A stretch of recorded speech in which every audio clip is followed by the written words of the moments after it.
Sementara itu, pesawat Garuda Indonesia dengan nomor penerbangan GT7126 yang dijadwalkan tiba di Bandara Depati Amir Pangkal Pinang pukul setengah 1 siang waktu Indonesia bagian Barat dan di Bandara Has Hanajudin Tanjung Pandan pada pukul 1:45 waktu Indonesia bagian Barat mengalami gagal mendarat akibat pekatnya kabut asap.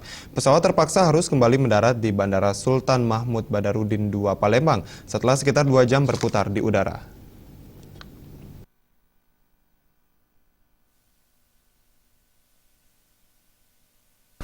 Kabut asap masih mengganggu penerbangan di langit Sumatera Selatan. Pada Senin 26 Oktober 2015, pesawat Garuda Indonesia dengan nomor penerbangan GT7126 yang dijadwalkan tiba di Bandara Depati Amir, Pangkal Pinang pukul 12:30 waktu Indonesia Barat dan di Bandara Has Hanajudin, Tanjung Pandan pada pukul 13:45 waktu Indonesia Barat, gagal mendarat dan terpaksa harus kembali mendarat di Bandara Sultan Mahmud Badarudin II, Palembang. Setelah sekitar 2 jam berputar-putar di udara. Hal ini disebabkan karena kabut asap di Bandara Depati Amir cukup tebal, sehingga tidak memungkinkan pesawat untuk mendarat.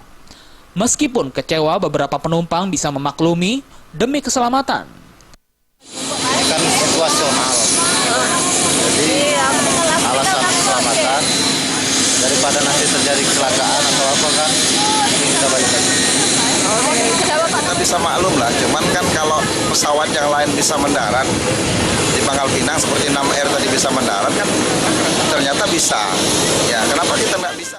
Ketika dikonfirmasi melalui telepon, General Manager Garuda Indonesia Palembang, Asa Perkasa mengakui, untuk rute Palembang, Pangkal Pinang, dan Tanjung Pandan cukup sering mengalami pembatalan penerbangan selama sebulan terakhir dikarenakan kabut asap. Sementara nasib para penumpang yang batal berangkat, Asa Perkasa mempersilahkan para penumpang untuk melakukan penjadwalan ulang. Dari Palembang, Sumatera Selatan, Aprilia melaporkan.